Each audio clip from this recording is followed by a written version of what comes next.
Ce matin, c'est un honneur pour nous. Alors, vous êtes professeur en médecine, Mhm. expert en tabac auprès du ministère de la Santé et chef de pôle mère-enfant au EHU d'Oran. C'est ça, merci. Et je peux continuer les titres, les titres, il y en a beaucoup. Ah oui, merci beaucoup. Non, ça, Alors, eh bien, il se trouve que nous célébrons demain la journée mondiale sans tabac, donc c'est chaque année le 31 mai. c'est ça. 31 mai.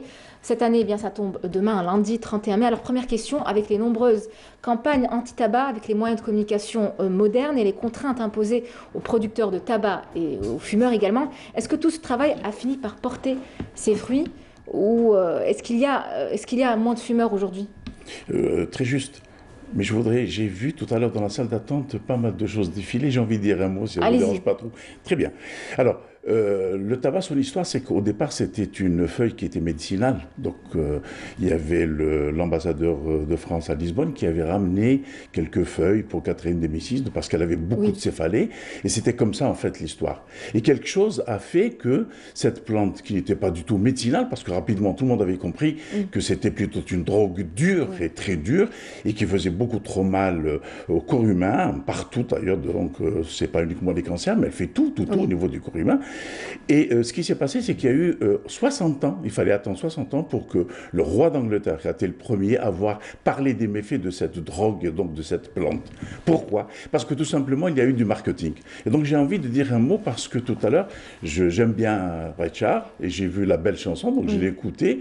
Et dommage parce que vous avez choisi, enfin ils ont choisi une image avec laquelle il apparaissait avec une cigarette. C'était pour que vous puissiez Et rebondir.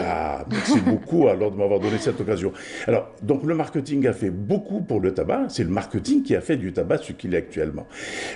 À tel point que les acteurs, en fait, avant, ils vivaient beaucoup plus de publicité pour le tabac que de leur rôle lui-même. Donc c'est pour ça qu'il y a eu Camel, Marlboro, les chevaux, les cobayes, etc. Donc tout ça, c'était... Mais en fait, personne n'a jamais dit un jour, sur un plateau de télévision ou n'importe où, Oui, que tous ces acteurs étaient morts de cancer du poumon. oui. Et ça, c'est grave. Mais personne ne le dit. Et donc, le tabac qui est une drogue dure, là aussi, on est sur un hommage à toutes nos mamans.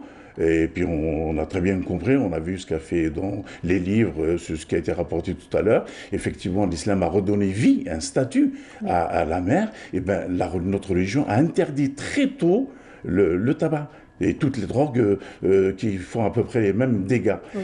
Et dans les autres religions, la femme n'avait pas ce statut. Elle avait plutôt un statut de diable, entre guillemets, on va dire, jusqu'au XVIIIe siècle. Alors que le tabac, actuellement, il fait plus de dégâts chez la femme que chez l'homme. Et surtout qu'il y a de plus en plus de Et fumeuses. oui, et donc c'est C'est pour un ça. constat. Déjà ça, mais en fait, rien que du fait que leur mari, leur fils, leur père, leur frère fumaient chez elles, ça faisait beaucoup de dégâts.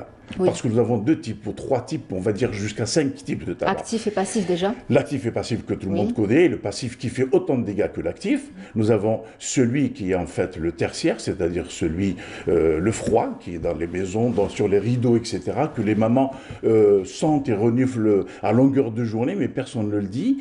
Celui, le vert, des gens qui travaillent dans les usines de tabac, etc. Et donc tout ça, ça a fait que le tabac est une véritable drogue, quelque chose qui a détruit le corps humain. C'est dangereux. Pourquoi? Parce que il y a un danger pour l'espèce humaine. Oui, c'est aussi grave que Oui. ça.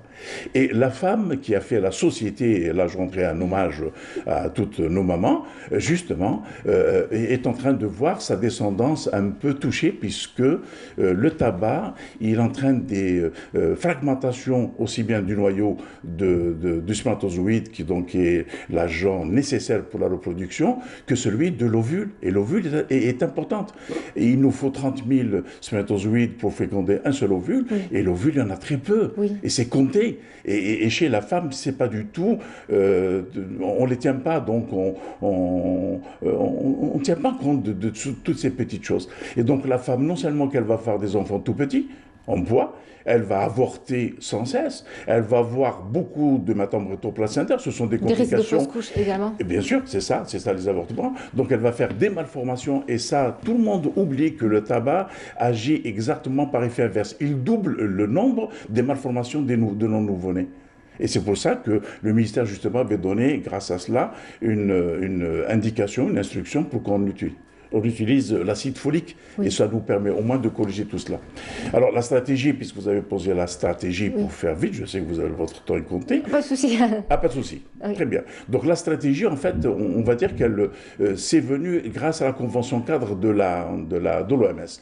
Et l'OMS a fait de cette convention cadre un outil principal de lutte contre le tabagisme dans toutes ses formes, hein, quel que soit le tabac qui puisse être... et là, je voudrais dire un mot pour que tout le monde comprenne en même temps. Quand on dit tabac, ce n'est pas uniquement la cigarette, c'est le tabac chiqué aussi, parce que aussi dans les cancers, etc., etc.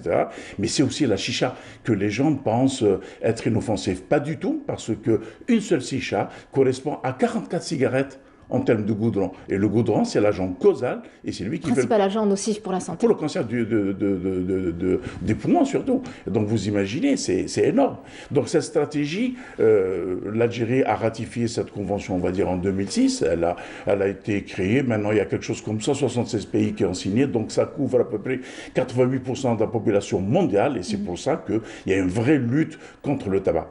Mais je voudrais dire quand même un hommage à l'Algérie. Parce que déjà, dans la loi sanitaire 85, eh ben, elle y avait pensé, et ces articles 63, 64, 65, 66 faisaient état déjà d'une lutte contre le tabac. Donc vous avez vu, 20 ans avant qu'il y ait la Convention 4.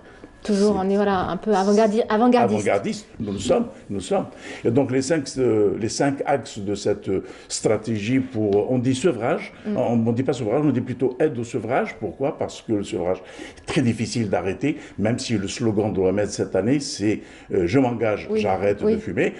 C'est un peu difficile, et donc c'est plutôt l'aide au sevrage.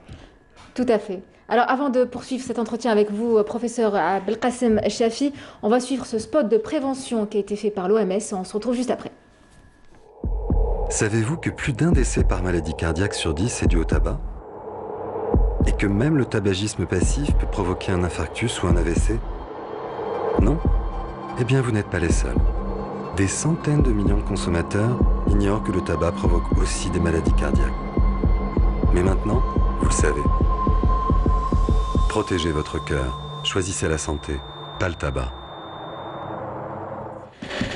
Voilà, donc, alors, quelles sont les populations les plus sujettes justement aux dégâts du tabagisme? Alors, les jeunes, les plus jeunes, les plus âgés? Bien sûr, les plus jeunes. Mais tout de suite à côté des plus jeunes, c'est les mères. Oui. Et c'est pour ça que j'allais dire qu'aujourd'hui, ça tombe très bien. Oui. Parce que c'est une journée donc consacrée à la mère. Alors, ça fait beaucoup de dégâts. J'avais parlé tout à l'heure donc de la virilité, de la sexualité, de la fécondité, de la grossesse elle-même, de l'allaitement lui-même. Et les gens se trompent énormément. Alors, je vais vous donner un seul exemple. Beaucoup de femmes pensent qu'en donnant le sein à leur bébé, leurs seins vont s'affaisser. C'est tout le contraire. Au contraire, quand on donne le sein à bébé, on ne fait pas de cancer du sein, et les seins restent pratiquement tels quels. Oui. Et ils descendent un tout petit peu parce que c'est l'anatomie, parce que c'est l'effet de l'âge. Par contre, quand une jeune fille fume, là c'est tout autre chose, parce que son collagène, il va lui faire beaucoup de dégâts, et elle va avoir un affaissement des seins. Et c'est tout le corps qui est concerné, bien sûr. Et c'est tout le corps qui est concerné. Et donc, il y a une mortalité qui est accrue, bien sûr. Il y a une morbidité qui est immense. Tout à l'heure, on vient d'entendre, et on parlait d'AVC. On peut parler de tout. On peut parler de tout. Et les dégâts sont tellement importants pour les mères, celles qui fument malgré elles, c'est qu'elles font des cancers du col de l'utérus, des cancers des seins, des cancers de l'ovaire, bien sûr, mais plus grave encore, quand leurs enfants vont naître, du fait que les parents avaient fumé, ou le père avait fumé, ou la maman avait fumé, ben, il se passe que l'enfant va faire une leucémie à 8 ans de vie à peu près, ou 10 ans de vie, qui est le cancer du sang, comme vous le savez très bien. Alors, professeur Chafi, quel est le bilan des victimes du tabac entre mort et maladie grave? Dans le monde, c'est très simple. On est aux environs de 7 à 8 millions de décès par an chaque année. C'est énorme, c'est énorme. Et on ne parle pas de morbidité, parce que si je vous parlais à peu près de la BPCO, c'est-à-dire la maladie de la cigarette cette fois-ci, je reste au niveau du tabac fumé, donc la cigarette, parce que ça fait un peu la mode pour les jeunes, c'est un peu dommage. C'est énorme, parce qu'on n'arrive plus à respirer, et il y a un niveau de vie tellement terrible que c'est... Et puis on distingue actuellement, on arrive par des études à distinguer les cancers qui sont ceux des milieux défavorisés et ceux plutôt qui se développent en milieu favorisé. Alors un exemple, le mélanome, donc celui de la peau, c'est milieu favorisé. Le cancer de la prostate, la même chose, cancer du sein, etc. Milieu favorisé. Par contre, personne ne parle de la vessie. Le cancer de la vessie, lui, parce qu'il est tranquille, qui aussi fait des ravages. Qui fait des ravages, c'est 13 000 à 14 000 décès, mais personne n'en parle. Personne n'en parle, pourquoi? Parce que c'est celui, justement, des populations défavorisées. Et alors qu'il tue beaucoup plus que le cancer de la prostate. Vous imaginez, il y a des programmes de dépistage de cancer de la prostate. C'est vrai parce que aussi ça se traite, mais on ne parle pas du dépistage du cancer de la vessie. Et ça, c'est un peu dommage. C'est la même chose chez la femme. Donc, on parle de beaucoup de choses, mais très peu de cancer du col, par exemple. Et le cancer du col, pourquoi? C'est vrai qu'il y a nécessité à avoir les virus. Dans ce cas-là, c'est l'HPV, le Human Papillomavirus qui lui fait donc... Mais la cigarette, elle vient le rendre extrêmement agressif. Elle multiplie par 10 son activité cellulaire. Elle le rend plus performant. Absolument. Et donc, ça multiplie par 3 les risques d'avoir le cancer du col, de 3 jusqu'à 12 parfois. Et en même temps, on comprend très vite que là aussi, la mortalité est très rapide. C'est comme le cancer du poumon. Le cancer du poumon, la survie, c'est d'être très basse, moins de 15% à peu près. Donc, très vite, on l'a découvert. Et très vite, on va décéder. Voilà. Très bien. Alors, depuis quelques années, il y a eu l'apparition de la cigarette électronique. Qu'est-ce que vous en pensez rapidement? N'est-elle pas plus dangereuse que la cigarette? Beaucoup plus dangereuse. Voilà. Pour la simple raison que... Beaucoup de personnes passent par la cigarette électronique en espérant arrêter le tabac à fumer. Effectivement. Son introduction a été faite dans ce sens-là, c'est-à-dire qu'il y avait des cigarettes électroniques dans lesquelles on pouvait doser la nicotine. Donc, ça permettait un peu une dégression qui pouvait permettre de faire un sevrage tabagique. Vous irez jusqu'à la conseiller aux personnes? Du tout, jamais, parce qu'il y a toujours de la nicotine. Le deuxième type de cigarette électronique, c'est une cigarette dans laquelle il y a des produits chimiques. Plus grave encore, parce que celle-là, elle endommage les vaisseaux. Et donc, ça entraîne toutes les maladies cardiovasculaires. Et puis, la troisième, là où il n'y a rien du tout, et bien celle-là, elle apprend le geste, et donc ça apprend, et ça incite les gens à fumer. Donc, vous avez vu qu'il n'y a aucune possibilité de pouvoir l'admettre. À moins qu'on touche au porte-monnaie. Ça se fait, ça a porté en tout cas ses fruits en Occident. On l'a fait dans le cadre du groupe. En élevant le prix de bien sûr, paquet de on le cigarettes. fait en Suisse, ça a réduit de 20%. On le fait, mais chez nous, c'est très spécial. Hein. Vous savez, nous sommes le seul pays où on fume quand on est très très bien et on fume quand on n'est pas très très bien du tout. Très bien, exactement. Alors, est-ce que la solution, justement, ne serait pas en fin de compte toucher le porte-monnaie? Je veux rapidement, oui. Non. Oui, clairement, oui. Oui. Très bien. Le paquet en France, c'est entre 5 et 15 euros. Il faut le toucher. Voilà, sauf qu'il ne faut pas aller voler de l'argent pour... Très bien. Voilà. Alors, en fin de compte, un fumeur, une fois malade, coûte très cher à la sécurité sociale. Très. Donc, vaut mieux prévenir que de vous Absolument. Merci d'avoir été avec nous, professeur Belkacem Chafi. Donc, je rappelle que vous êtes professeur en médecine, expert en tabac auprès du ministère de la Santé, bien sûr, chef du pôle mère-enfant au EHU Oran. Merci à vous. Merci à vous. Un dernier mot, peut-être un appel, un conseil rapidement aux fumeurs et à leurs proches? Non. Maintenant, le danger, c'est que la cigarette commence au primaire. Donc, je voudrais dire attention à la première cigarette parce que dès qu'on commence la première cigarette, c'est une drogue dure, on n'arrêtera plus. Voilà. Tout à fait. Très bien. On se retrouve juste après ce reportage de Maya Amrani. Non, cette courte pause, on revient juste après.